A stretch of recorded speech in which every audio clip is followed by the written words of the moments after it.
एक गांव में एक ब्राह्मण और ब्राह्मणी रहते थे। दोनों बहुत ही भक्तिभाव वाले थे। दोनों रोज ईश्वर की पूजा अर्चना करते, नदी में स्नान करते, दान करते।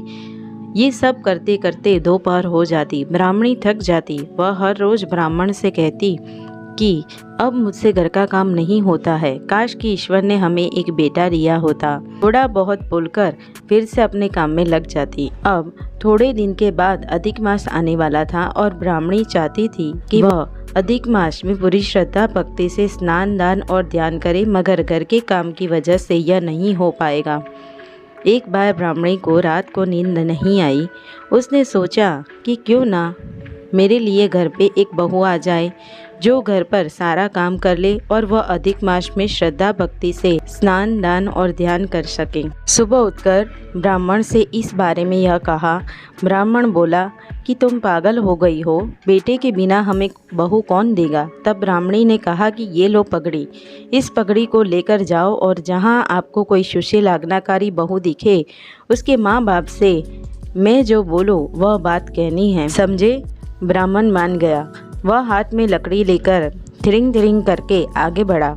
जहाँ कोई अच्छी लड़की दिखे वहाँ ब्राह्मण रुक जाता और उनके माँ बाप से बात करता, मगर बेटे को देखे बिना कोई उसकी बात को मानता नहीं। ऐसे में थोड़ा वह आगे बढ़ता है और एक गांव आया। वहाँ एक लड़की पानी भर रही थी। उसे देख ब्राह्मण को बहुत खुशी हुई। उसने कहा, बेटी तुम्हारे माँ बाप कहाँ हैं, मुझे उनसे मिलना है। बेटी उसको माँ बाप को मिलाने के लिए ले गई। ब्राह्मण ने ब्राह्मणी ने बताई हुई बात कही।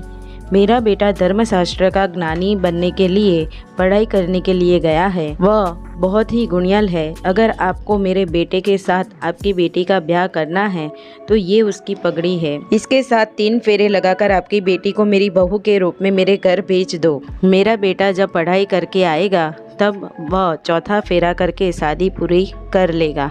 बेटी के माँ बाप मान गए। उन्होंने बेटी का ब्याह पगड़ी के साथ करवाया। बेटी को कुछ कपड़े लेकर उसके ससुराल भेज दिया। अब अधिक मास पुरुषोत्तम मास शुरू हो चुका था। दोनों ब्राह्मण ब्राह्मणी खूब पूजा पाठ करते, नदी में नहाने जाते और दान करते, भक्ति भाव से अपना समय बिताते। घर आते ही बहू ने सारा काम कर दिया होता है। खाने के लिए गर्मा गर्म पकवान भी बनाए होते हैं।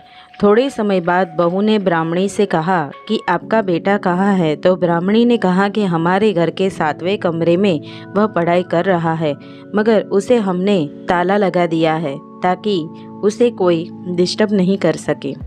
यह बात सुन ब्राह्मणी खुश हो गई और अपना काम लगाव से करने लगी।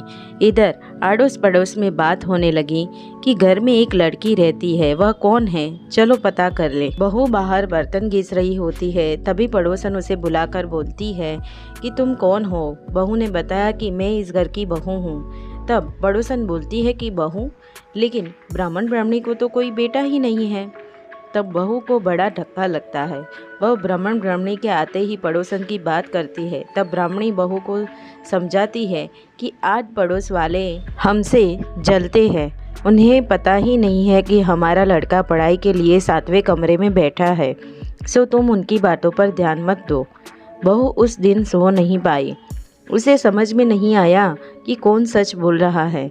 दूसरे दिन जब पूजा पाठ के लिए ब्राह्मण ब्राह्मणी जाते हैं तो वह एक एक कर कर हर दरवाज़ा खोलती है। सभी दरवाज़ों के पीछे अलग अलग चीज़ें पाती है। किसी में घर गृहस्थी का सामान, पैसा, अनाज, सर सामान सब देखा। बहू बहुत खुश हो जाती है। अब बारी 7वें कमरे की आई। उसने घबराते हुए 7वां कमरा खोला और आश्चर्य के साथ उसने देखा कि एक लड़का बैठा होता है और उसमें से तेजस्वी किरणें निकल रही है। कमरा खोलते ही वह बोला, मैं पढ़ाई कर रहा हूँ, कमरा बंद कर लो। उनकी आवाज़ सुन बहू खुश हो गई। उसे यकीन हो गया कि ब्राह्मण ब्राह्मणी सच बोल रहे थे। वह फिर से अपने काम दिल से करने लगी। कुछ दिन बाद बहू के माँ बाप घर आते हैं। वह ब्राह्मण ब्राह्मणी से कहते हैं कि 3 महीने हो गए हैं, अब तो तुम्हारे बेटे का अभ्यास भी खत्म हो गया है।